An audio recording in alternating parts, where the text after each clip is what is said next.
How are we all doing, everyone? Oh, good morning. Good morning, good morning, good morning. Monday morning, up bright and early.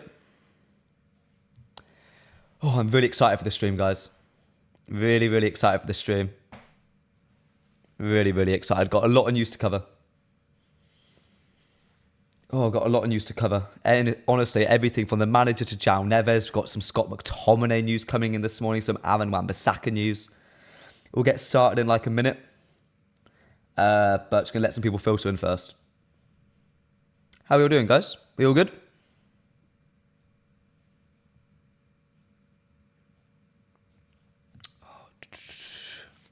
Let a few more people filter in.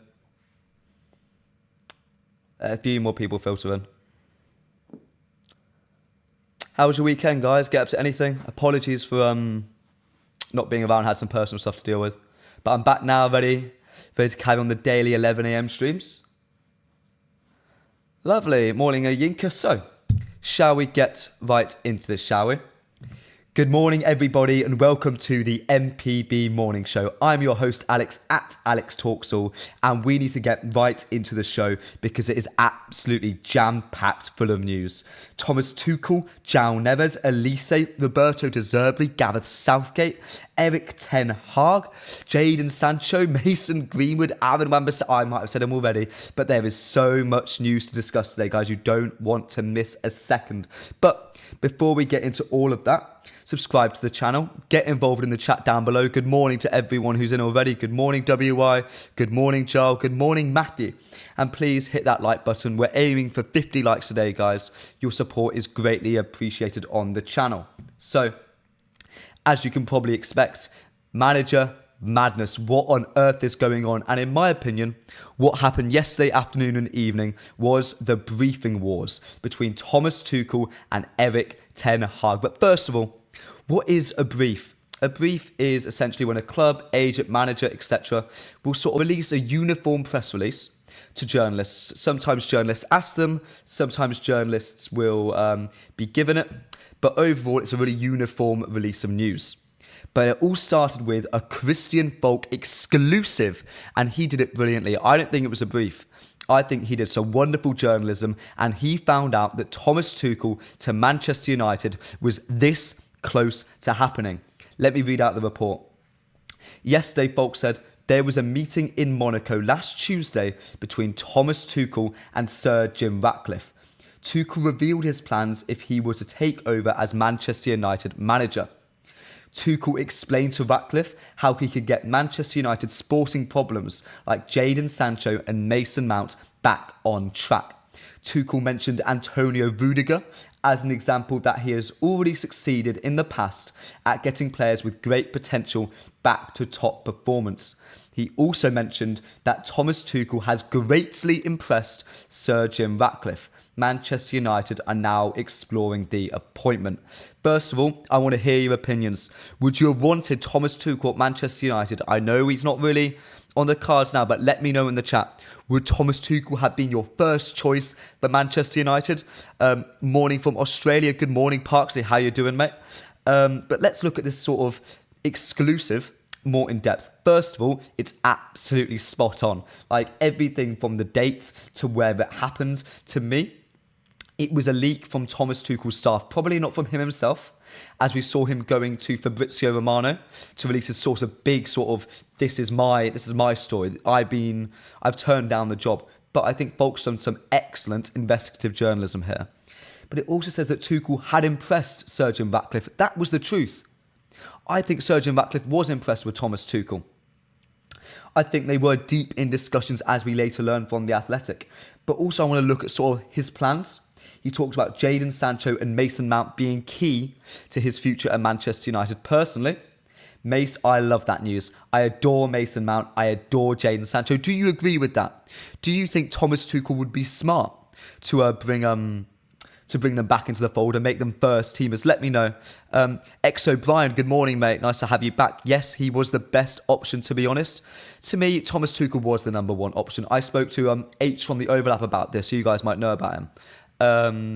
Really lovely guy. And he's told me that yeah, Thomas Tuchel is the best coach available for Manchester United. He is the man who you would want. My thoughts on Zidane, says Wayne Robinson, one of the best managers in world football, but not the manager for Manchester United in a project. In 2-3 years' time, Zinedine Zidane would be the perfect manager for Manchester United, but not right now. Exo Brian says, Zerbi is coming, isn't he? We'll see. There's been no communication between the two sides, but maybe he's coming. John Marmon says, I think the news about United talking with someone not mentioned in the press is the manager they will go for. No clue who it is at all. Amorim is my pick for that as well. I do agree with you, Marmon. I do agree with you. We'll get onto it later though. Catchy Jr. says, no, we need a good, well-possession, attacking-based head coach. Well, that's what Thomas Tuchel would be. He showed that at Paris Saint-Germain. He can deliver. He can be that attacking-minded coach. He just needs that stability. Ten Hag update, please. We're getting into that, my friend. But we had this hope with Thomas Tuchel. We had all of this hope, and it only got solidified because United released their brief. The whole thing about a brief, these media briefs, is they want to control the narrative. Not what's true, but what we think, what you think, what the Manchester United, the greatest fan base in the world, thinks is happening. Keegan reported that Sir Jim Ratcliffe has held talks with Thomas Tuchel in Monaco, with Manchester United set to reach a conclusion over the managerial position at Old Trafford this week. That is huge, guys. This week, we will hopefully know for certain if Erik ten Hag will be staying or will he be leaving at Manchester United. Let me know in the chat right now. Would you want Erik ten Hag to stay? Is he your man? Now that Thomas Tuchel is no longer a contender, my view has changed. Erik ten Hag in. Although I do think he has left the club, if I'm being honest. But we'll get to that soon. Lawton, and bear in mind this is important, Lawton from The Times was Sir Jim Ratcliffe's main mouthpiece. He was his go-to journalist, man. He was the go-to for Sir Jim Ratcliffe in INEOS. So him reporting on this is pretty big. It's just, that's direct communication from INEOS to us, essentially. Sir Jim Ratcliffe has held face-to-face talks with Thomas Tuchel, with Manchester United hoping to clarify the position on the manager by the end of next week. Again, we're hearing that again. This week is the week, guys. It's this week. Ratcliffe met Tuchel for talks in Monaco last Tuesday as he plots the way forward for the club. He also mentions that Erik ten Hag has now returned from a holiday, which is interesting as well. All of this sort of adds up with Erik ten Hag returning from holiday, that it is time for the decision to be announced. There were these rumblings that United didn't want to be mean and send him packing while he's still on holiday. I thought that was rude. Personally, dragging it out this long has been shambolic from INEOS. Imagine that was you. You're comfortable, you have your job, and they're interviewing other candidates. They're interviewing them, they're schmoozing them and talking to them loads. I would hate that. I would absolutely hate that. Let's see what you guys are saying. Brian saying Tuchel was just too good, man. I know. He'd be perfect for the job. Ayinka says, see, Sancho is a good player, but what he's done now, he refused to play for the club and was kissing the Borussia Dortmund badge 4 months ago. I don't want him anywhere near the club, even if Erik ten Hag were to leave. I think that's where we disagree, Ayinka. To me, I get why you think that. I really do. It's a revolution at Manchester United, hopefully. Hopefully it's the INEOS, Sir Jim Ratcliffe, Brailsford, Ashworth, all of those guys are sort of revolutionising Manchester United Football Club. And Sancho could be a part of that. WY says ten Hag will be gone by the end of the week. Wayne Robinson says, I think ten Hag will walk out, and he should. He should walk out. He loves this club a lot. I don't think we can disagree with that. He loves this club a lot. But the way he's been treated, if that was me in his position, I would leave that football club. It is shambolic, the way he's been treated.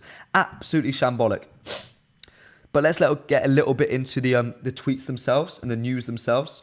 So Monaco last Tuesday, exactly what Volk said. Volk has played a blinder here. Honestly, massive props to him. He has been the journalist of this saga so far. When he gets an exclusive, it is spot on from him. And again, in Monaco, Keegan says the same thing. The fact that Keegan and Lawson are saying exactly the same thing, that's a brief from the club. The Athletic come out with something a little bit later, but that's sort of a different sort of news briefing. But yeah, it is definitely a brief from the club. United have seen that news being leaked. They've gone, oh dear, oh shit. We need to do something very quickly. We need to set the narrative straight. They need to control the media, and that's what they've done there. That's what they've done there. Everything. Carpi says, why should Ten Hag walk from INEOS? We'll have to pay him 10 million if they sack him. Would you leave if owed that? That's fair. That's fair, Carpi. Yeah, no. If there was £10 million waiting for me, yeah, I'd stay. Ayinka says, but don't you think Ten Hag would have walked when he was offered the Bayern Munich job? No, because I still think he wasn't told. This is the worst part about all of this. Erik Ten Hag was not told by Manchester United. I'm going to give INEOS time. I'm not INEOS out. I'm not Sergeant Ratcliffe out. I'm not going to do that. But the way they've treated Erik Ten Hag is shambolic. Let me know in the chat if you agree with that. Would you like to be treated like that? Would you like your employer to go on interviewing other candidates? And let's sort of get onto that. With this news alone, we don't even have to go much further. We'll go into that in a little bit. But with the fact that they've interviewed Thomas Tuchel so personally and so closely, to me it shows that Erik Ten Hag is gone from Manchester United. That's not news. That's my opinion. My opinion that, look, why would you interview other people if you want to keep him? It just makes no sense. It's why I can't really believe Gareth Southgate will be the next Manchester United manager, because it just makes no sense. We'll get onto Southgate in a bit, but what do you think, guys? Do you think that news makes it for certain that Erik Ten Hag is leaving? Or do you think there's still a chance that he can say? Let me know in the chat right now. We're at 19 likes right now, guys. Thank you for the support on the video. There's nearly 100 of you in the chat right now. Let's see if we can hit 30 likes in the next few minutes if you're enjoying the stream. Chat, let me know what we're thinking. Lebega says Zerbi in. Zerbi is really interesting. We're going to talk about him in a whole section of his own in a second, but we'll get to him. Ayinka says they have done him dirty. They've done him so dirty. Libanga says, wonder why y'all want Erik Ten Hag out. This is the man that has delivered 2 trophies in his 2 seasons. Show faith in him and back him. Sell the useless players that don't work hard for the fans and team. Carpi says, I think INEOS have put these stories up to try and force Ten Hag to walk, to save the money, but he won't. Ten Hag should take them for everything, how he's treated the trust. It's gone. That's brilliant. Honestly, mate, that's what we want from this channel. We want that sort of critically looking at the news. That's what we're doing here. We're looking at the news, looking at the narrative, and seeing what they're telling us. The media are always lying. They're always lying. They're always twisting the words. Junior says he is leaving. Fair enough. Parks says it's a review. Weren't they deeply assessing all options? Their review, which was supposed to be happening in Monaco, was actually interviewing Thomas Tuchel and maybe more candidates. I mean, Muppeteers alluded to, I don't have the report, and it was just a bit of an opinion piece, I think, on their Discord. But they sort of hinted at the fact that they might have interviewed more than one candidate. They might have interviewed more than Thomas Tuchel. So, speaking of the interview process and what happened at the end of it, Fabrizio Romano dropped a bomber on all of us. Fabrizio Romano this summer is having a little bit of a remontada. His sort of like general like perception is that he's not really good news-wise anymore. He's boring. He just sort of clarifies everything 100 times a day, but he got an exclusive of a lifetime with, as he reported, Thomas Tuchel is not planning to take the Manchester United job. He wants to take a break, not coaching any club this summer.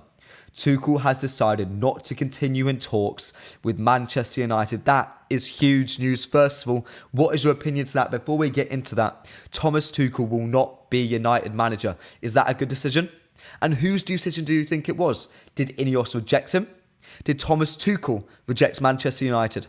Personally, I have my opinion on that, which we'll get to very, very, very soon. But looking at Thomas Tuchel, the best coach on the market, Premier League proven. He has won a Champions League with Chelsea. He has been not successful everywhere he goes, but he's not been given the best situation everywhere he goes. At Chelsea, he dealt with Abramovich, and then he got sort of messed about with the whole ownership. Todd Boehly came in, and Todd Boehly gave Thomas Tuchel a formation with 12 players on it. Imagine that being your owner and sort of the man you communicate constantly with. That is insane. It's impossible to work there at PSG. I don't think anyone can be really successful at PSG. Maurizio Pochettino, Luis Enrique, Thomas Tuchel, 3 very different, 3 world-class coaches. They haven't been able to sort of deliver the Champions League. Why? Well, it's simple. They don't recruit properly. And at Bayern Munich, look, they're Bayern Munich. Thomas Tuchel had to compete with Bayer Leverkusen, the best young manager in world football. Lost out. Okay, you know what? It's fair. He got to a Champions League semi-final. He did buy a serial bottler in Harry Kane, which, you know what? I don't sort of buy the bad omen the bad omen sort of vibes. But you know what? It might have played a factor. And he also didn't get backed by the board enough. He was constantly shat on by the board throughout the whole season. I mean, to me, I feel sorry for Thomas Tuchel. And I think with a proper structure like Manchester United, he can do wonders. Let's see what you're saying. WY saying, INEOS are acting real broke. Yeah, they are, mate. Yeah, they are. Carpi says, Zerbi is stubborn, though. Only have one way of playing. Doesn't change it when it's hard. And in his interview, he says loads of wrong stuff. I just don't want Southgate. He will be out from the start. That I agree with. If Southgate comes in, it is Southgate out from the beginning. Josh Clark says, welcome back to the channel, mate. Should have got Tuchel. Yes, yes, yes. Thomas Tuchel, to me, was the only real candidate to replace Erik ten Hag. The only real person who could have done it. The only person. And he says, your views on Jacob Steinberg, the article on Mainu, Saka, etc. I think not just Steinberg, but the media as a whole were appalling to Saka, appalling to Mainu, appalling to any minority representing England. Appalling to all of them. Carper says, INEOS made a statement saying they will decide how United want to play. If that's the case, why interview 5 different managers with totally different styles of play? Carper, you're on an absolute roll today, mate. We will get to that very soon. Josh Clark says, I feel like the only replacement for Erik ten Hag now is Zerbi, and I'm not convinced that's necessarily an upgrade. Zerbi plays, I don't like saying total football, I just think of Ted Lasso, but very Cruyffian style of football. Very Pep Guardiola disciple, very positional. Very, every player has to do this. It's very, not mechanical, I hate the word mechanical, but it's restricted. And I feel Ten Hag is the opposite of that. He lets his players have complete freedom. I mean, look at our midfield. There's a huge hole in it, boys. Libanga says, INEOS are completely incompetent. In my opinion, they should have made the decision on the manager immediately after the FA Cup final, then focus on the players coming in and out. We're way behind at the moment. I agree with you, Libanga. We might miss out on Elise because of this. By the way, guys, if you agree or disagree with these opinions, put it in the chat. Have a conversation. I don't want it getting heated, but get involved in the chat. It's a community here at the MUFC MPB channel. WY says they could just appoint someone left field, potentially. But the thing is with this whole Thomas Tuchel sort of using Fabrizio Romano, he's trying to paint the picture that he turned down Manchester United, that he said, nope, I don't want the job. I don't want it at all. Without sort of directly saying it, I mean, look at the words. Tuchel has decided not to continue in talks. I think the Times put out a tweet, and we've already gone over how reliable the Times are. They put out a report saying that, what was it? They said that Tuchel felt he wasn't the preferred option, and that's why he left. And to me, there's probably elements of truth in that. But what, in my opinion, is actually what happened. Let me find the Athletic report. The Athletic reported that Manchester United stepped up talks with Thomas Tuchel over the past 48 hours, but failed to find common ground. The parties were deep in negotiations. I think there's a good side to this. We didn't know about this. The last 2 days, everything was really, over the weekend, it was so quiet. It was deathly silent, but we didn't know what was going on. And apparently we were deep in negotiations with one of the best free agents in managers at the moment. That to me is really quite impressive from INEOS. So they're not completely incompetent. They're just moving quite discreetly, which I don't love. I'd like them to communicate a little bit more, but at least they're communicating now. But this is sort of INEOS setting the record straight. They're letting everyone know, nope, no. It wasn't Thomas Tuchel who said no to us. We said no to Thomas Tuchel. Muppeteers put out a tweet saying, rejected. Look, I love the Muppeteers. I think they're fantastic. They're probably one of the best 3 sources on United. The fact that he says that, it's all we need to know. It's all we need to know. I mean, Lawson said it himself. In the meeting between Thomas Tuchel and Sir Jim Ratcliffe, Tuchel suggested that Manchester United tried to sign Antonio Rudiger. I like that idea personally. Although it is not clear how United would prize the defender from Real Madrid. That last line is it's a subtle diss. It's like a sneak diss. It's like, we really appreciate your suggestion. We think it's ludicrous. How on earth would you do that? What are you going to do with him? How are you going to get him in?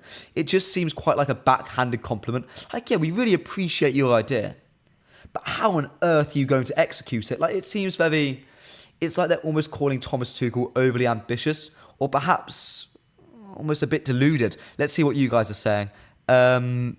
Malman says, I think the manager they want is a motivator and someone who is good at getting a tactic to work. Tuchel is not that type of manager. He wants full control, so not a fit. I don't think it's control. I really hope it's not control. I'd love Thomas Tuchel in the head coach role. But Thomas Tuchel is a fantastic man manager. Antonio Rudiger, Kai Havertz. He got Kai Havertz to perform, as well as Mikel Arteta. Let's remember that. He scored a goal in a Champions League final. He got his side to beat City. Thiago Silva brought in a trusted leader. He got the fans in 2 seasons at Chelsea to have a tifo. Is that what they call it? Or like a poster? No, it's not a poster. Or a flag or something. Everyone's seen the video. In like a season or 2. Let's have that. What people saying? Ibrahim says, Erik ten Hag doesn't have a style of play. His philosophy and ego is always disturbing both mentality and fitness of players. Man United need beautiful football, which can be coached by Zerbi. Fair enough, mate.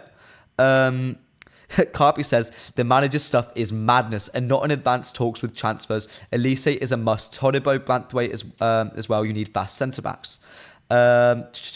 Too long, welcome back to the stream, mate. This may be an unpopular opinion, but the Erik ten Hag thing aside, I like the way INEOS have operated at United. It can only get better. Chat. That's quite a rogue opinion compared to what the rest of you guys are saying. Do you think INEOS are doing a good job or not at Manchester United? Let me know in the stream below. Let me know in the chat, guys. Let me know in the chat. But to me, the Athletic was it was a rebuttal from INEOS. They saw what Tuchel was chatting to Fabrizio, and he was like, no. Sergeant Ratcliffe looked at Tuchel, was like, what? Why? Why would you do that? And just released this very comprehensive report. He used Lawton as well. It was to me, that's a really good response from INEOS. It's a really good response from INEOS. Josh Clark says, to be fair, there's no chance we get Rudiger from Real Madrid, and he's not the type of profile we should go for. Need young players, as SJR said. It will take time and patience. Rudiger is the exact playing profile we need, and to me, I wouldn't mind an older centre-back. I really wouldn't. I mean, Rudiger's won what? Is it 3 Champions Leagues or 2? How many has Rudiger won? How many Champions Leagues has Rudiger won, guys? WY says, Tuchel always wants more control, but he really wants the United job. It's why I don't buy him walking away from United. He has been twerking for that job for God knows how long now, guys. He has been begging and begging and begging Manchester United for a chance. He's been begging them. This man went to Old Trafford while he was employed by another club and just fawned all over it, praised it, practically lusted after it. Like, this man loves the club. So I don't believe that he just walk away. INEOS are doing a good job, but the lack of communication bothers me, says Ayinka. Fair enough. Mohammed says, what I like is that INEOS have closed every leak hole in the club. No one knows anything and you can see it in the media. Everyone are clueless about what is happening, apart from Folk. Honestly, Folk has done brilliantly. I will not stop singing his praises. He has been wonderful so far. What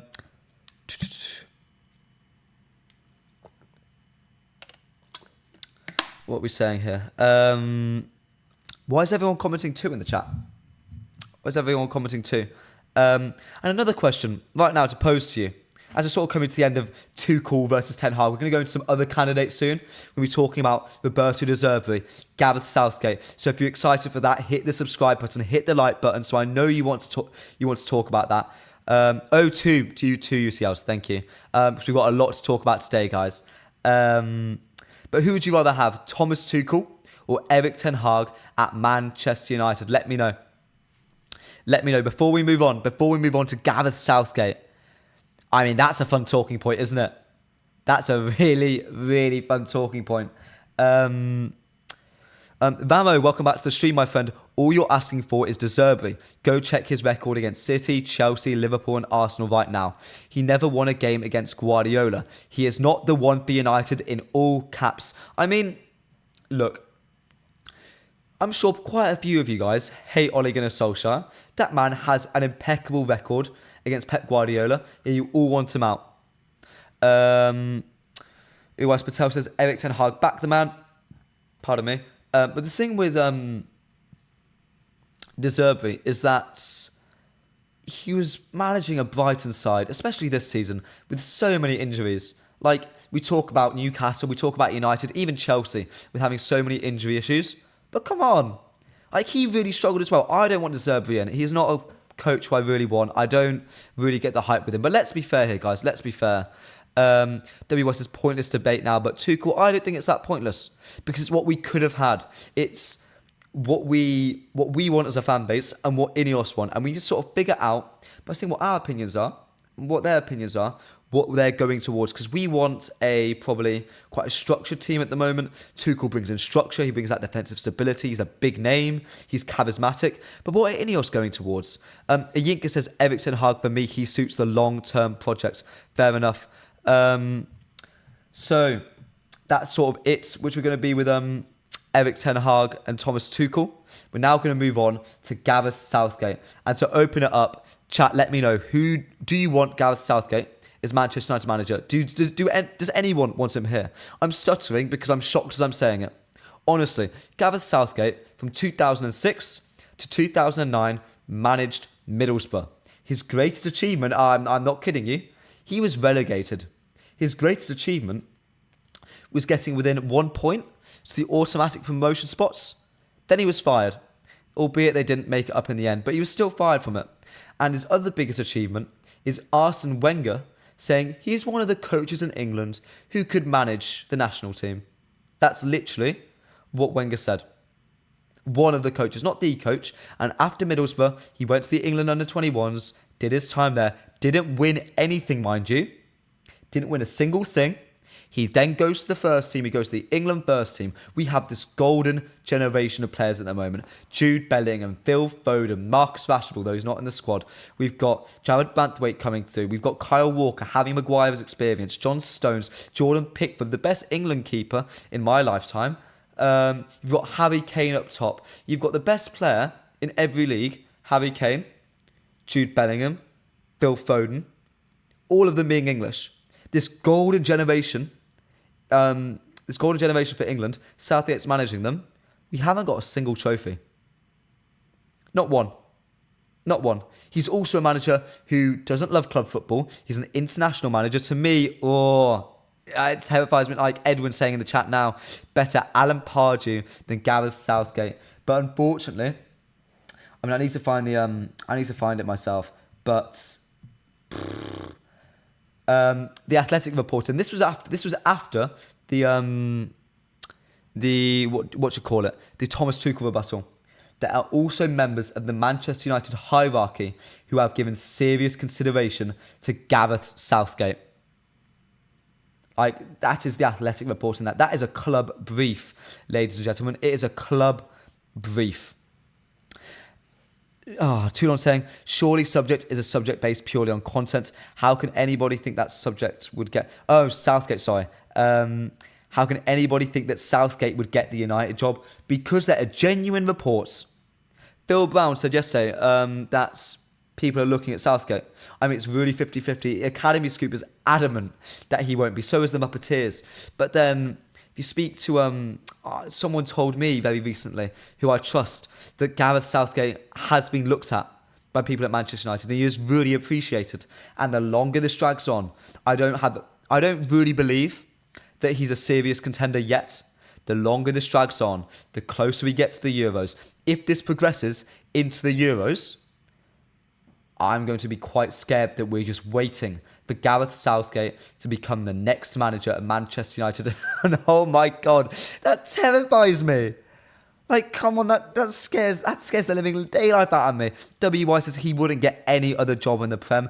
I can't see another job in club football where he's first choice. I don't get it. Genuinely, I don't. Carpi says, if Southgate is that good, why wasn't he linked to Liverpool, Barca, Bayern, etc.? Who wanted managers? He won't get the Leicester job, and they have no manager. Exactly. Erik ten Hag should go. We need a fresh start with new managers and new players.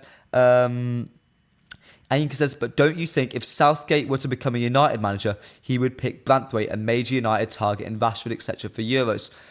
Look, great news and all about Southgate getting Branthwaite, but no. I mean, I think Southgate's being quite hippie in his excuse. What's the phrase? He's almost trying to be quite young. Like, he's stitched a waistcoat for like these like soft polo shirts or whatever. Like, he's trying to be trendy, and he's trying to be trendy in his call-ups. He left out Rashford, brought in Cole Palmer. Left out Maddison, brought in Adam Wharton. He's left out Branthwaite. All seemingly 3 nailed-on players to come to England, left off the team because he's trying to be trendy. He's trying to be different.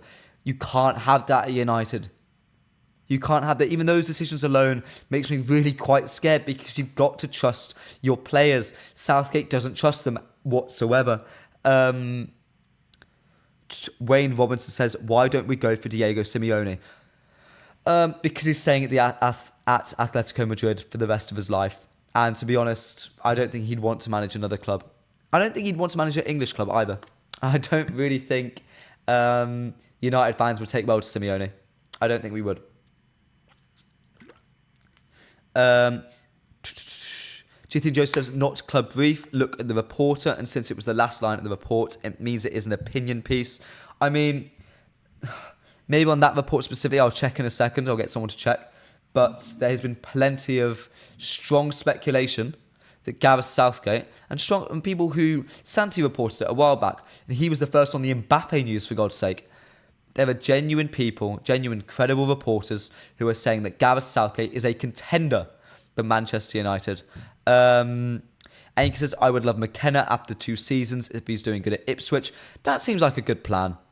So maybe, you know what, I wouldn't be against the idea of keeping Ten Hag for 2 seasons and then bringing in McKenna. It doesn't show much sort of project, but I think it makes a lot of sense. Ask yourself this.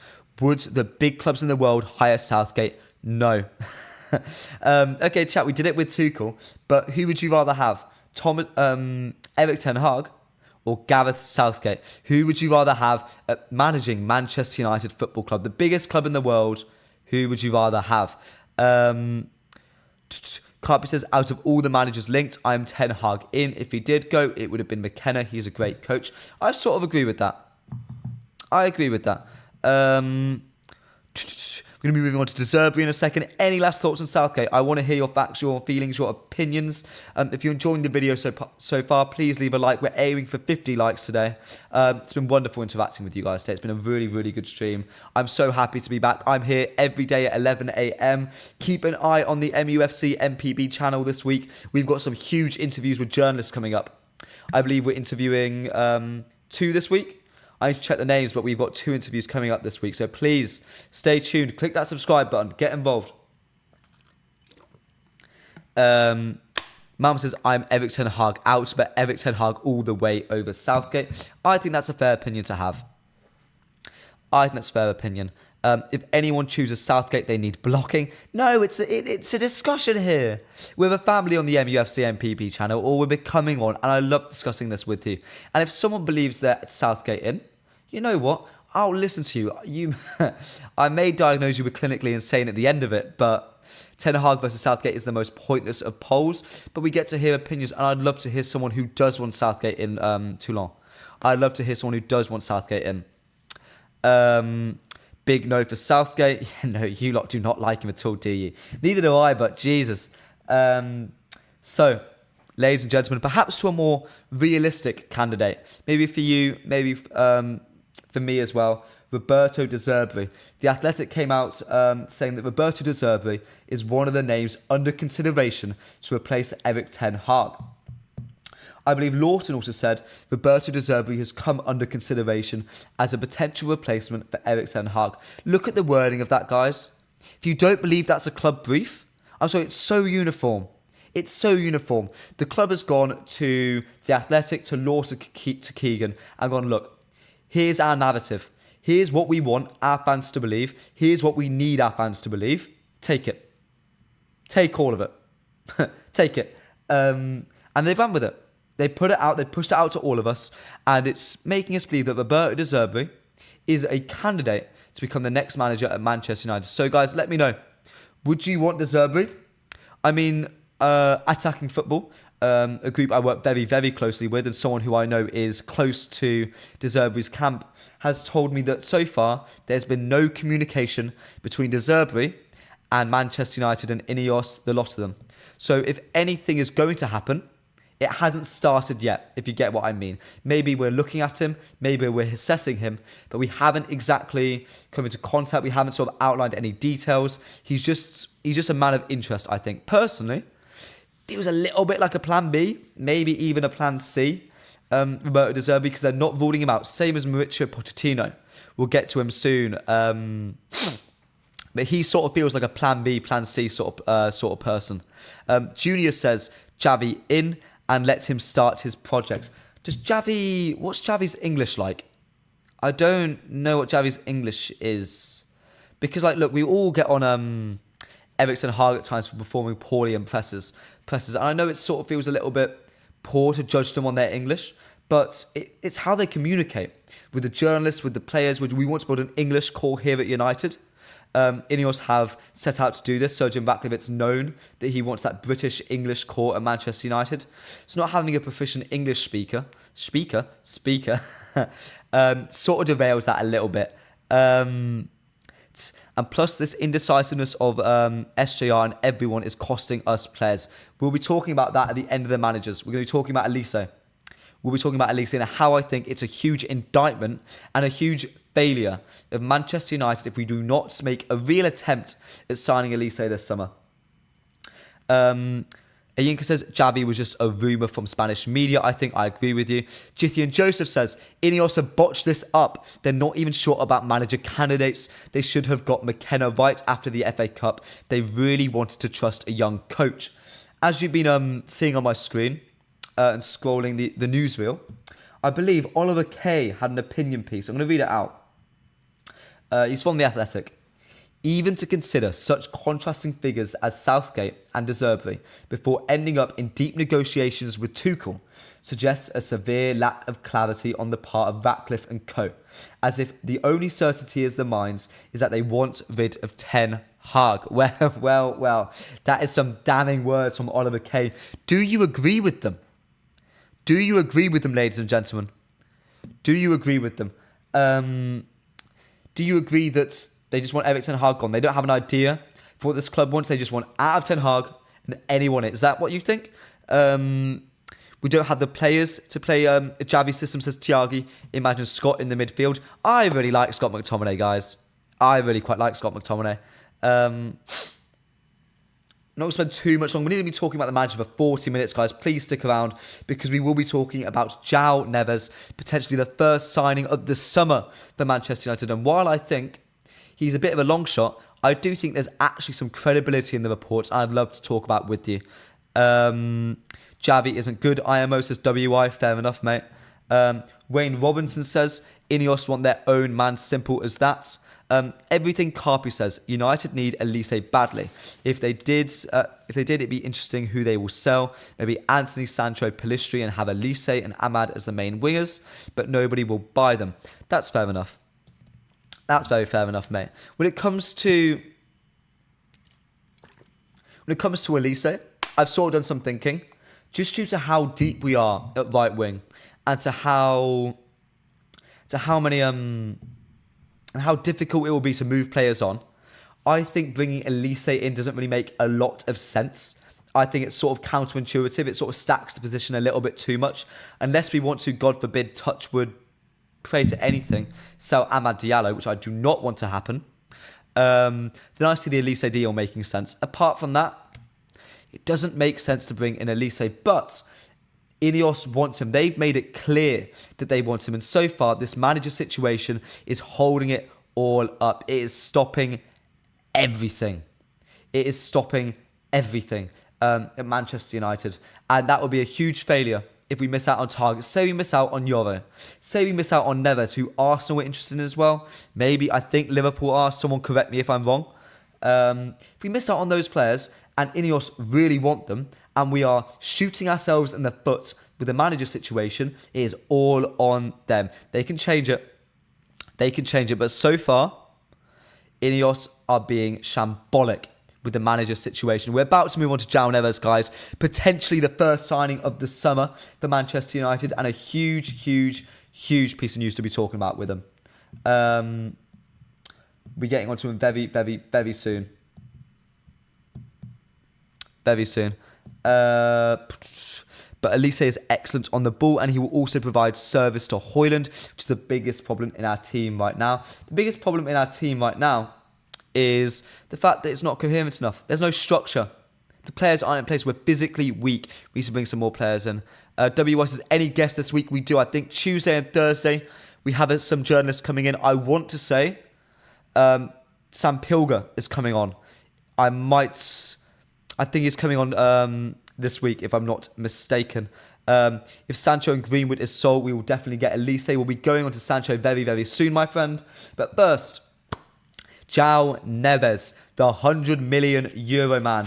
We're going to be going through the reports to him and trying to figure out if we're actually interested in him, if it's a smokescreen, if we're not going to get him. But personally, we're going to get to the conclusion that Manchester United have quite a high chance of signing Joao Neves. Let's go through it with me.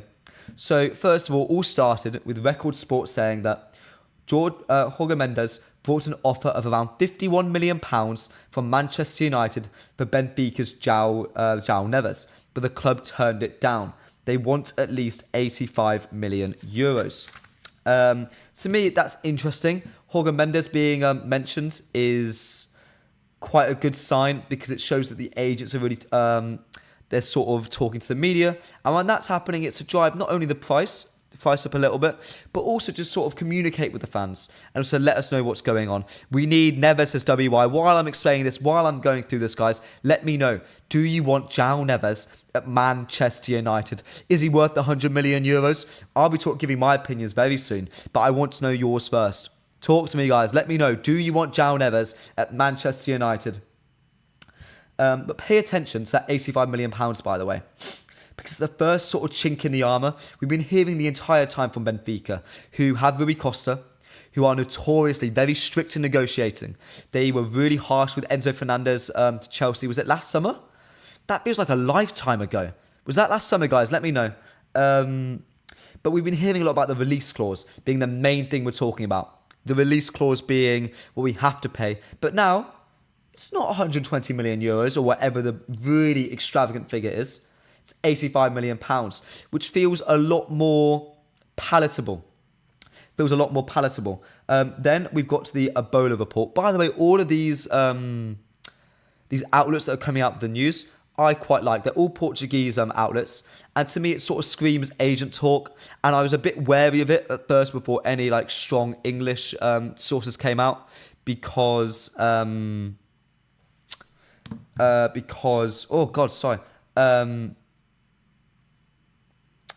they sort of get their information from the club. But the fact that these Portuguese sources were a little rumbling, I thought it was just to drive the price up a little bit. But Ebola said that Manchester United are pushing for Joao Neves and are expected to make a new offer to try and secure his signature. Again, it's this sort of little push. It's almost like they're teasing us a little bit. It's this sort of, yeah, there is interest. We're going to make another go at him. Again, it's this idea that we started off at £51 million and we're going to go and try and hit 85. We're going to get there slowly. We're going to sort of go up and up and up and up and up. Ian says last January they tried. Ian says, do you really want Neves? Are we in the position to splash the cash for him right now? I would get 2 to 3 midfielders in that budget. I mean, Joao Neves could be a player who could be like a Kante, who could be a two-player position on the pitch. He's got the ability to make up that ground. I truly do believe that. CM Journal then came out and said, Manchester United have made an approach for Joao Neves. We knew that. United are seriously committed to signing the Portuguese midfielder. Benfica have made it known that he will only be sold for a very big fee if there's an offer below his 120 million euro release clause. Again, that last line, guys, is so important. We're hearing all along about the 120 million pound euro release clause, the be all and end all. We will not move from that. We will not budge from that whatsoever until 2 days ago, when these 3 Portuguese outlets said, you know what? No. It will be a high fee. It will be like 100 million euros, 85 million pounds, but it's not going to be a really high fee. And that to me is really interesting. It's a change. I think that's why United are a little bit more keen on this deal than originally thought. I think it's quite well known that the Muppeteers said he would be their ideal target. Joao Neves is the man they would want to be their new number 6, to be their new midfield acquisition, to be their superstar signing of the summer. But funds haven't really been funds have been the issue because he would cost us 120 million euros. That's changed. But to me, the real kicker was when the Muppeteers said the Joao Neves to Manchester United links are genuine. United want to keep pushing on the deal. That word pushing again.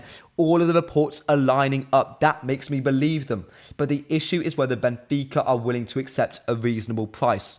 So James from the Muppeteers is clearly quite, I'd say that mistrusting of Benfica, I think. I think he remembers the Enzo Fernandez deal that happened last January. I think Ayinka says, yes, thank you.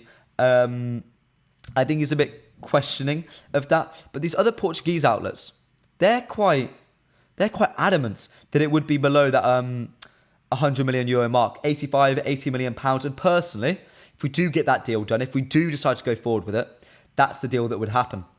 Academy Scoop, we've spoken about him before. Excellent links with sort of the scouts at United, so this report sort of details that. He says that both INEOS' relationship with Joao Neves' agent, Jorge Mendes, and Manchester United's relationship with Benfica is strong. That's important.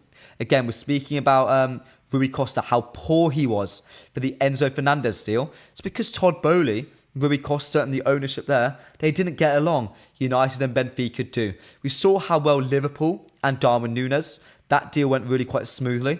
Yes, we did get jumped on in front of by... we were looking at him and then Liverpool just leapfrogged us. But the fact they could leapfrog us, the fact they could move so quickly, suggests to me that Benfica are willing to deal sensibly and quickly when the offer is right. Academy Scoop goes on to say, United's recruitment team have followed Neves for over a year, with scouts regularly in attendance for his games. I'm taking that as gospel. Finley from the Academy Scoop is great at that. He's got these really good connections with the academy and the scouting. He's got a really good connection with the infrastructure there.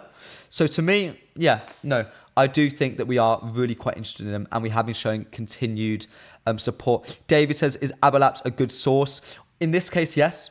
I think I always like with media outlets from other countries, I think they are being told what the agent, I think they are painting the narrative the agents want them to paint.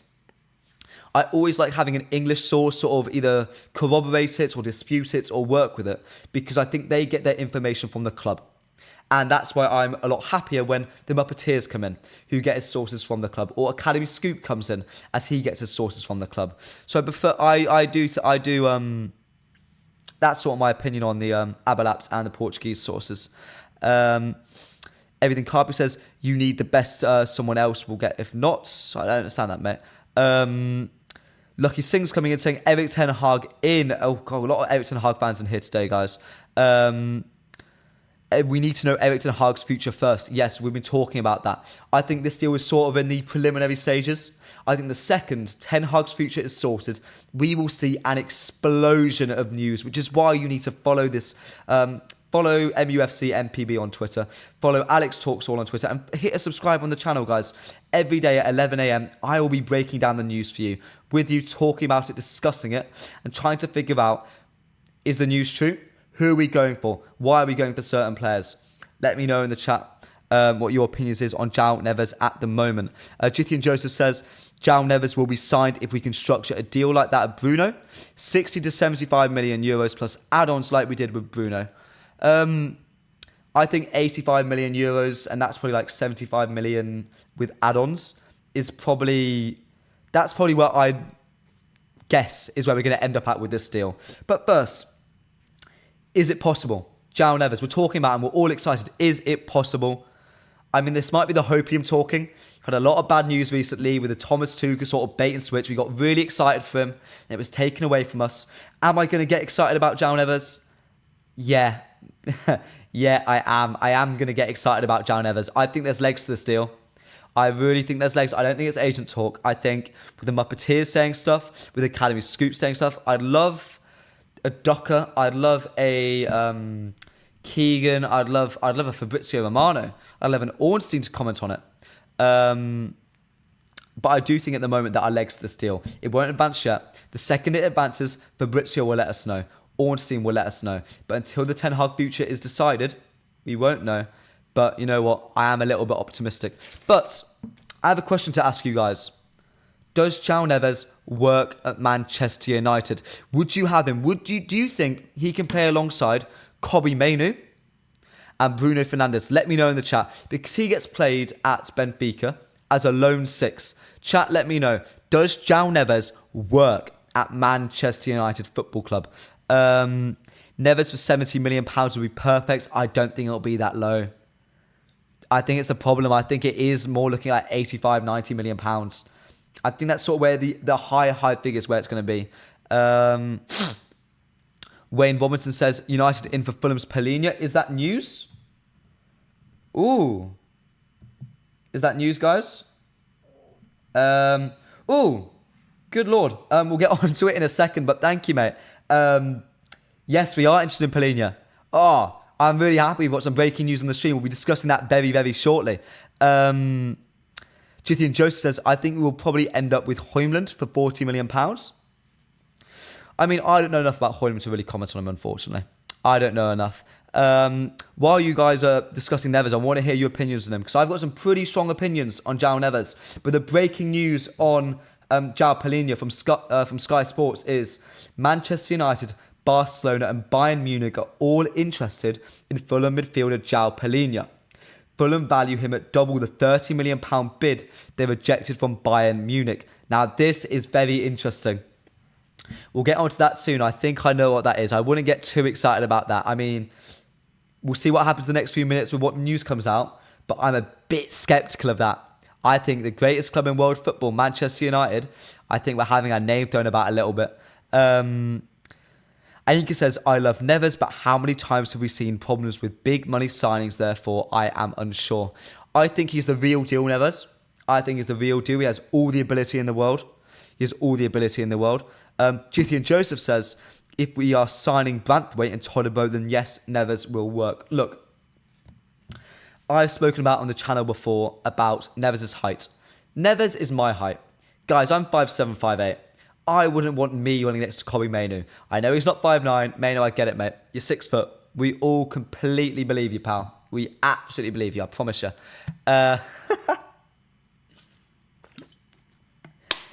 But is he big enough to start for Manchester United in a midfield alongside Mainoo and Bruno? I think when it comes to covering space, maybe. I think him as a lone six, he could do it. He could cover up the ground needed to as a Manchester United number 6. I think maybe with in a double pivot, he definitely can.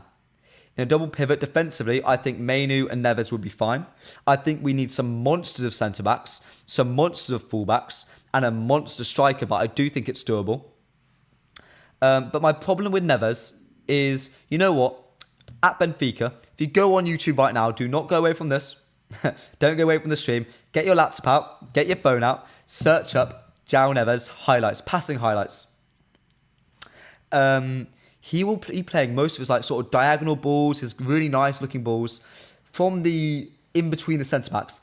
At Benfica, he's the lone six. He drops back. He's got a centre back either side of him, and he has the whole game in front of him. In those clips, when you watch him in games, he will very rarely receive the ball on the half turn. Now, at United, he could do the Sofiane Amrabat role in the FA Cup final, where he drops in between the two defenders and sort of sprays passes over the pitch. I think he could do that. I'm a bit concerned in a double pivot. He would need to receive the ball on the half turn consistently. I have skepticism about that. I don't know if Joao Neves is capable, if he is technically good enough, to receive the ball on the half turn, beat his man, keep hold of the ball, and play a nice little 5, 10, 20-yard ball out from his feet. I don't know if he can do that, unfortunately. That's my concern. And because in a double pivot, we're really quite secure out of possession. We're really quite secure. But in possession, I just don't know if he can cut it as a double pivot. I really like him. I think he's technically secure. I think he can dribble really well. I think he could drive really well. He's got a great range of pass. He's a hard worker. He's a really hard worker. He reminds me, he's not Kante, but he reminds me of Kante in the sense that he covers so much ground. He appears out of nowhere. He's got a lovely, long limb sliding tackle. I'm not worried about him covering ground. In a double pivot, that's sort of my asterisk. I think he needs Kobbie Mainoo alongside him. The Premier League is not the Portuguese league. It's not. It's far more physically demanding. I think he needs Kobbie Mainoo alongside him. I think, you know what? I hate saying it, and I'm going to get a lot of heat in the chat from it. He's not tall enough. Like, come on, guys. He's just not tall enough. Like, a midfielder, Bruno Mainoo, and Neves. We're just small. We're just tiny. Like, we're going to get bullied by... Imagine Joelinton coming up against that. He'd eat them for lunch. De Bruyne, Rodri going to look at that and go, oh, lunchtime. I'd rather have Scott McTominay. No, that's a lie. No, I wouldn't. I'm not going to say that. You know, I would rather have Joao Palhinha this summer than Joao Neves. It's a bit of a hot take. Not for the price Palhinha's being quoted at. If we got Palhinha for £40 million, yeah, you know what? No, I'd take that. Over Joao Neves at £80 million. I'd take that 100 times out of 100. Let's see what you guys are saying. Good Lord, there's a lot of height isn't that important. Neves and Mainoo in a pivot works as WY. It's just... We'd be the smallest midfield in the league, guys. Like, look at the top teams. They've got monsters in midfield. Look at Arsenal. They have Rice, Havertz, Odegaard. They've got some big boys. City have got Rodri, De Bruyne. Yes, they've got Bernardo Silva, but he's got two monsters next to him. He's got Haaland up front, Ake at left back, Walker at right back.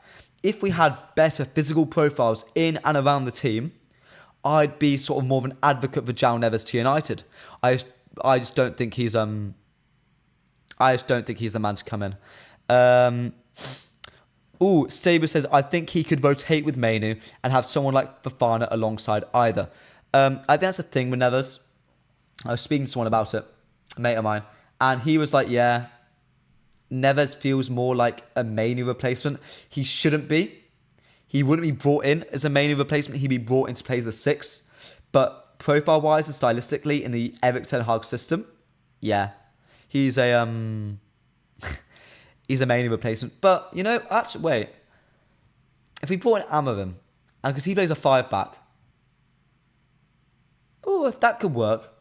That could work. Mainoo and Neves playing in a pivot in a 5-back, or even Neves alone 6. That works. That works.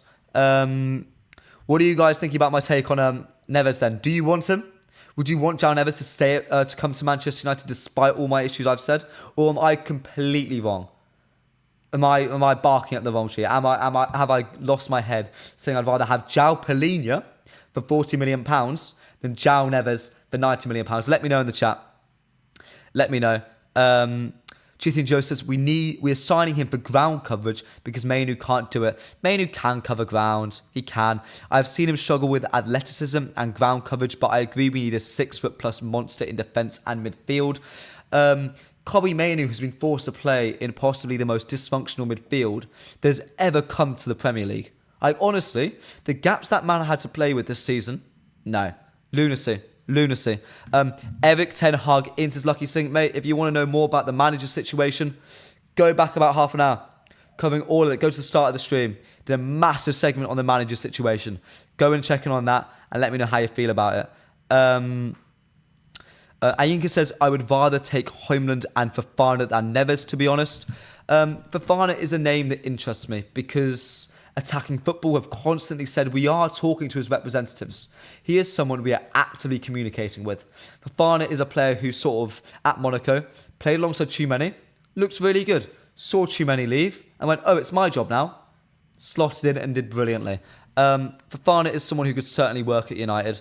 I'm just intrigued whether we're actually pursuing him or sort of keeping tabs on him as a... as a plan B.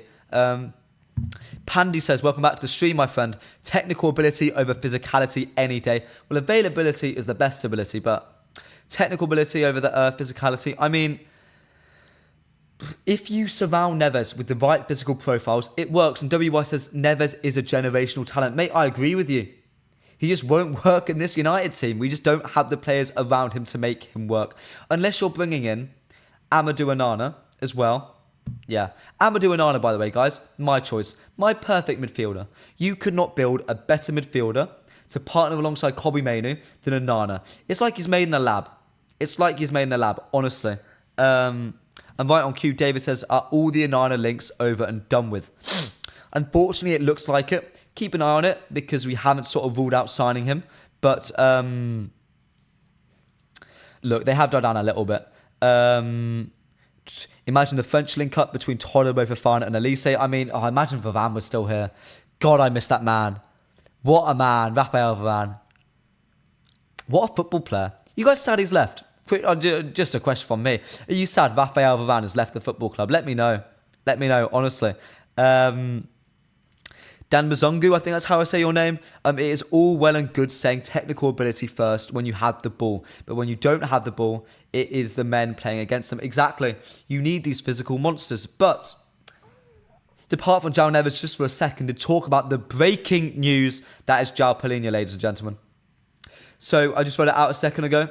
I'm not going to read it out again. So a report from Sky Sports saying we are interested in Joao Palhinha. To me, this stinks. It absolutely stinks of Fulham going, we're not getting the money we want from Bayern Munich. Let's sort of tell the media Barcelona are interested. Manchester United are interested. And I don't doubt that we've reached out to Joao Palhinha before. Maybe not this summer, but definitely last summer. We definitely reached out to them. Even if it's like, oh, how much are you going for? Maybe like, would you be interested in coming? Just something really light, just interest, just checking up on him. And Fulham have seen this and have spun it to oblivion, basically. They are using our name to get more money out of Bayern Munich, I promise you. Bayern are putting a bid of £30 million. They want more money. They want apparently double the money. They want £60 million for what, a 29-year-old? In this midfield market, that makes no sense. I'm sorry. No. Oh, God, that's a voice crack. No. He's not worth £60 million. 40 I'd take, but don't get your hopes up, guys. Don't get your hopes up on Joao Palhinha. That is not a deal that will be happening anytime soon, unfortunately. Panicking, he's going to Bayern anyway. Yeah, he is. Yinka says, I'm really sad he's gone about Varane, I'm assuming.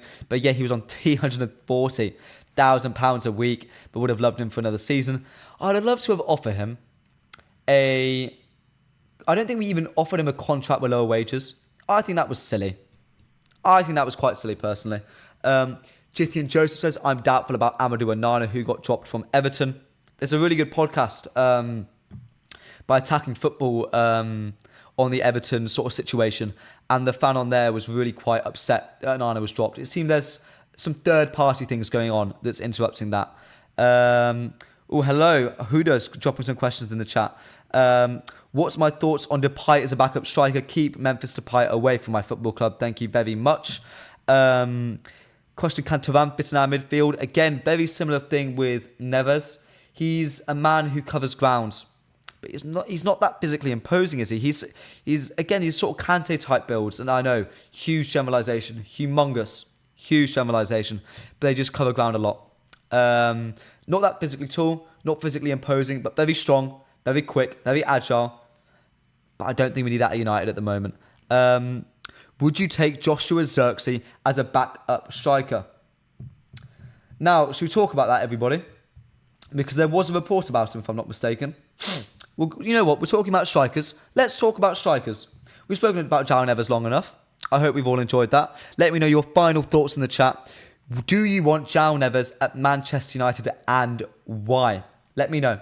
And if you don't want him, who would you want him instead? And also, if you are enjoying the stream so far, guys, let's try and hit 50 likes. We've had such a wonderful talk so far. We've got so much more to talk about as well. Jadon Sancho, Joshua Zerbi. We've got to talk about Mason Greenwood.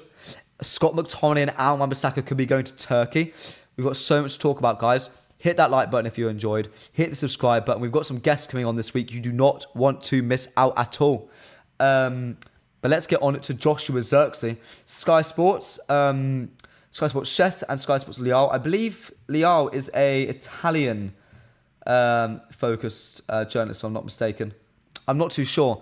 But it says Manchester United and Arsenal remain interested in Bologna striker Joshua Zerbi amid strong interest from AC Milan. So, you know what? I think we're all going to guess what I'm going to say. Let's break it down. Interested. One of the biggest buzzwords journalists will use. What does interested mean? Well, we've scouted him for certainty. We've probably contacted his representatives. Maybe indirectly through intermediaries and agents and so forth, reached out to Bologna, the club, and gone, look, how much would he cost? How much would Joshua Zerbi cost for us to sign? And we've sort of maybe talked a little bit at the very most, but that's what interested means. It does not mean we're putting in a bid anytime soon. It does not mean oh yes, he's our number one target. He's a player of consideration. That's perhaps the nicest way to say it.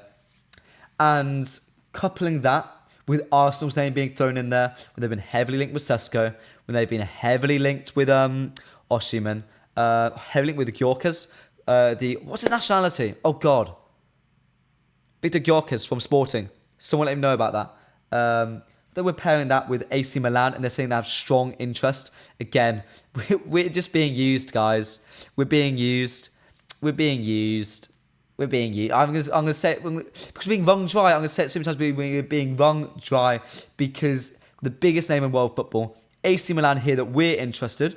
They're so much more likely to sort of pick up the pace, put in a bid. There's probably a lot closer to Bologna's evaluation. But let me know, would we want Joshua Zerbi? So far, Pandy is saying no to Zerbi. WY is saying yes to him.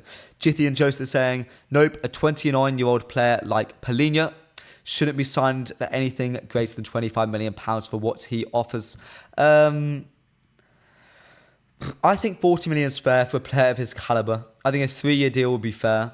I don't think 20. I think 25 million is too low. He's Swedish, Gyökeres. Thank you so much. It means we've scouted him like we have done with millions of players, says Pandy. I mean, every year. I mean, hopefully someone does it this year. How many players do you reckon we're linked with every year in Manchester United? It's over 100. How many do we sign? 3, 4, maybe 5. It's that sort of thing at United. Yes, we're just being used. Our names being tossed about to make other clubs jealous, to get other clubs more interested, to make other clubs make a move. David says, I'd rather Sesko.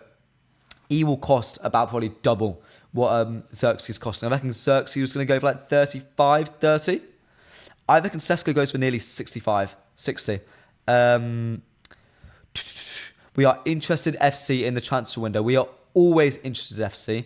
But that's not really INEOS' fault. That's not really United's fault. It's our fault for being as big as we are. But speaking of a backup striker, there's another player we apparently have been interested in.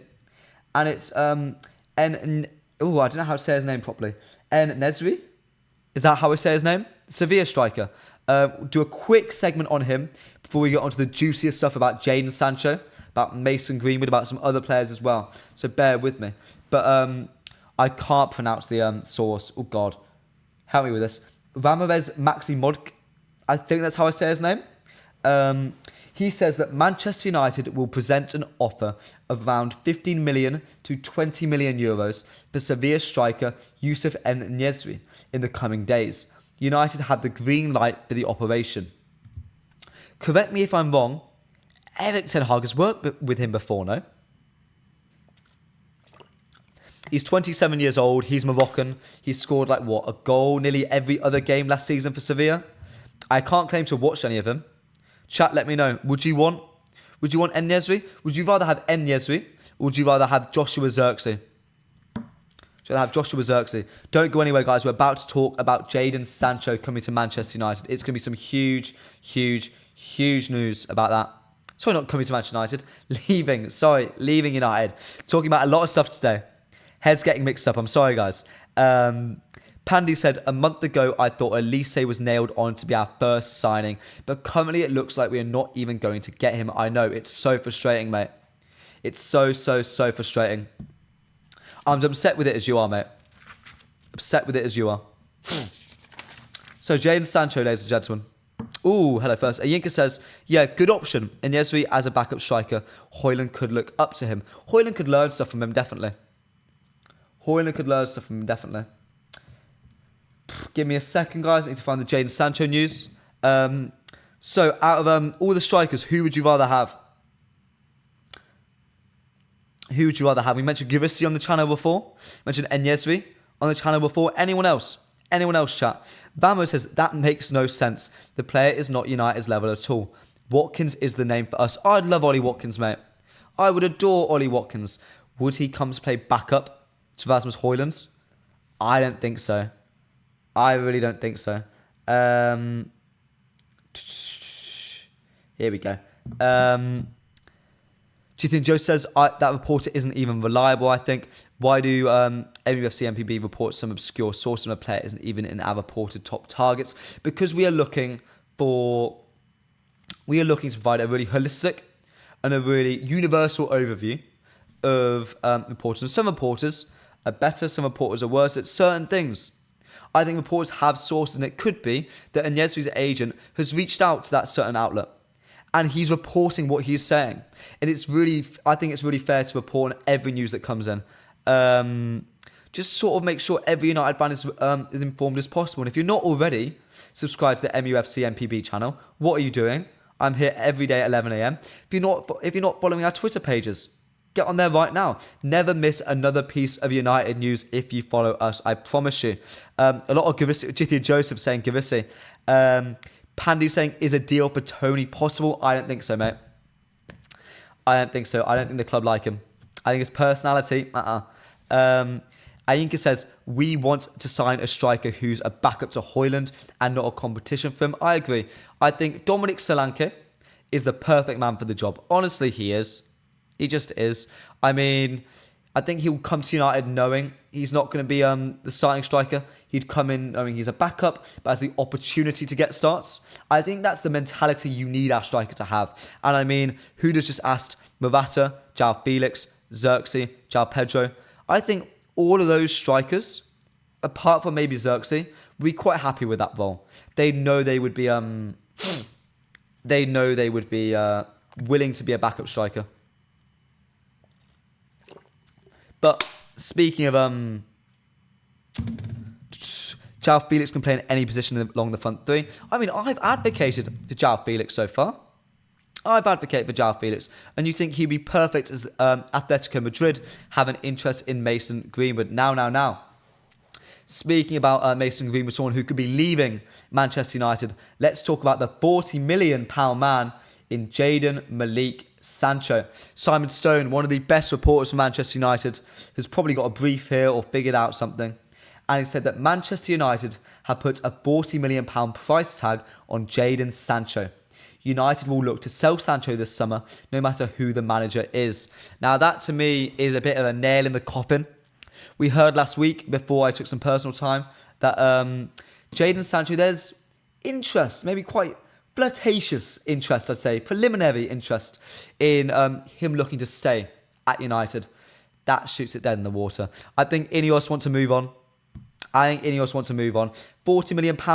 Do you think that is fair for Jadon Sancho? To me, it's more than fair. He is still a £65, £70 million player. That man stole the show in a Champions League semi-final. He put in a quite good performance in the Champions League final. Like, to me, how can you not argue that player is worth £60 million?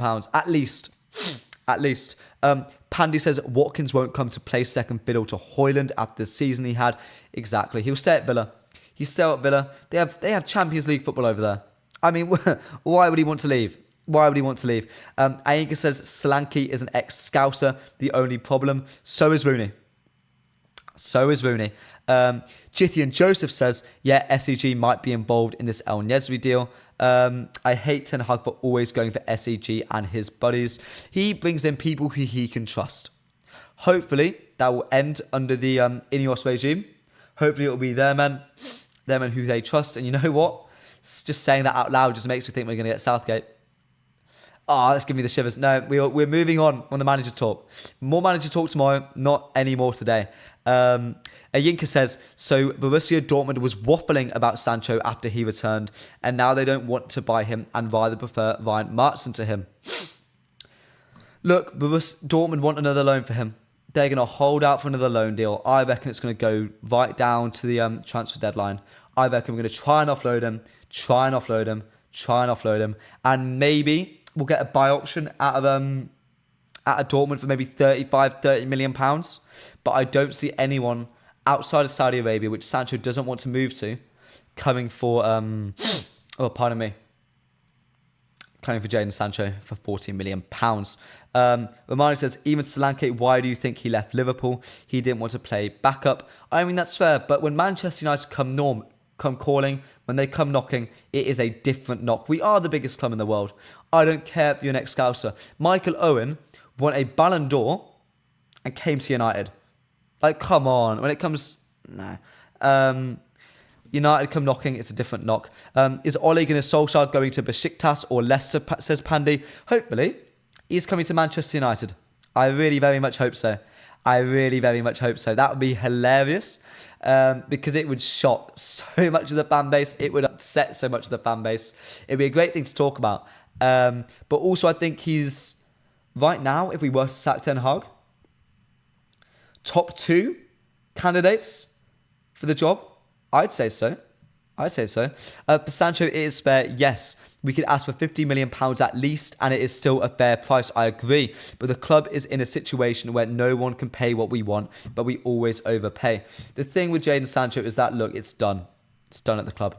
It's done. I think the Simon Stone report sort of confirms it. Nail in the coffin. He's gone. Would you take Mopé the cheat, says Ayinka? I really enjoyed him on social media lately. Did you see the dart thing he posted? That was hilarious. Boy, did you see that? Search up on Mopé's, I think it was on Twitter. Might be on Instagram as well. Neil Mopé, it was very, very, very funny, actually. I really enjoyed that. Just sort of took the piss out of Maddison, didn't he? Malma says, Besiktas is a no-go for Ole. Leicester, there is a chance. Seeing Ole Gunnar Solskjaer back in the Premier League would make me smile so wide. I have a lot of love for that man. The last thing we'll be talking about today will be Mason Greenwood to Fenerbahce. Don't have much time yet left, guys. If you have enjoyed the stream and you haven't done so already, please leave a like. We're aiming for 50 likes. Only 5 likes away, guys. I'd love to see all the support on the channel. Hit that subscribe button as well if you want me to continue with these daily 11 a.m. streams. See, Sean Dyche said it. It says, yeah, I have, mate. It's funny. So, Mason Greenwood to Fenerbahce. Let me very quickly find the article. Give me a second, guys, if you don't mind. Let's check the Polina news as well. No, let me have a little check. Mason Greenwood. So, I think it's Ahmet Konak. I'm assuming it's a Turkish source. Says, Fenerbahce have inquired to Manchester United about Mason Greenwood at the request of Jose Mourinho. Jose Mourinho, a man born to be a dictator, but was forced to be one of the greatest managers of all time, wants Mason Greenwood at his new Fenerbahce side. And to me, it's a perfect move. It's a perfect move. I think Mourinho is a man manager who will get the best out of Mason. He was aware of Mason Greenwood when he was at the club himself. I mean, we've heard in the last few days about Fenerbahce looking at him. This is the first report that sort of solidifies that it's Mourinho pushing the interest on. But yeah, I find it really, really interesting that Mason Greenwood could be going to Turkey. I think we need to get him off the books as quick as possible. We need that FFP boost. We need that pure profit coming in from a homegrown academy player. Look, whatever your opinion is on Greenwood, he needs to go purely because of the drama he will cause at United. I think he needs to go overseas, start afresh. Mason Greenwood, for the benefit of the club, needs to leave. Let's see. Where do you think Greenwood will end up, guys? Do you think Turkey's fair? Do you think he would thrive under Fenerbahce? Pandy says, thoughts on Sule from Juventus. I'm not too aware of him, unfortunately. I'm not that aware of him. Not that aware. Any thoughts on Mason Greenwood, guys? Any thoughts at all? Any thoughts before we end the stream? WY says, I think Green will go to Atletico or Napoli because Fenerbahce don't have enough money. Unless it's their, like, hallmark signing. Jose Mourinho has come in. You do not back Jose Mourinho. Like, come on. Good. The voice breaks today. I'm so sorry, guys. It's like I'm 15 again. Yes, he needs to go, or away days would be hell for him. I agree. I think it'd be hell for the squad, for the manager, for the club. I just don't think... I can't see a world in which Mason Greenwood at Manchester United leads to a net positive. I don't see that world. Do you think Joe says if Fenerbahce pays the asking price, then yeah, but no haggling or reasonable deal? I agree. Any more opinions on Mason Greenwood? Any more opinions? About to wrap the stream up. If you haven't already, please leave a like on the video. I'm here every day at 11 a.m. talking you through the latest and greatest Manchester United news. I'm really hoping this week that we will be getting some Erik ten Hag news. I'm hoping while I'm on stream, being really selfish. But every day at 11 a.m, come in, tune in, hit that subscribe button so you never ever miss a stream. Pandy saying for Greenwood, anywhere but Man United is good. And to end the stream, I'll give my opinion on this. Would you do a swap for Jadon Sancho and Elise plus 10, 15 million pounds? If we did Sancho and the 15 million pounds for Elise, I think that's very fair. And you know what? If that's going to end the stream, that's going to end the stream. I hope you've all enjoyed. I've really enjoyed doing this today. Done an absolute monster stream for you guys today. It's been really, really enjoyable. And I'll see you all guys next time.